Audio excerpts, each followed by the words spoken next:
5 xil turdagi odam namoz o'qimasa bo'laverar ekan, ularga uzri bor ekanda. Bir zamonda bir boy bo'lar ekanda, juda ham bir qo'li ochiq, saxiy, hammaga yordam qilib yuradigan, axloqi ham bir go'zal, halim odamlarga nisbatan bir chiroyli muomala qiladigan.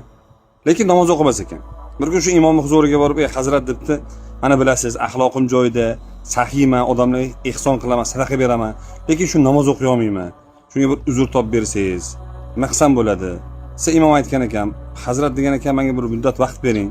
4 ta mazhabni bir kitoblarni ko'rib chiqing, albatta sizga yo'l topib beraman." Siz xo'p bo'p deb ketgan ekan. Bir muddat vaqt o'tgandan keyin chaqirib, "Sizga men yo'l topdim, sizga xo'sh nima ekan yo'li?" desa, 5 ta odam namoz o'qimasa bo'laverar ekan degan ekan. Kim ekan desa, birinchisi balog'atga yetmagan, bolalar o'qimasa bo'laverar ekan. Siz qizig'imiz, men katta odamman-ku.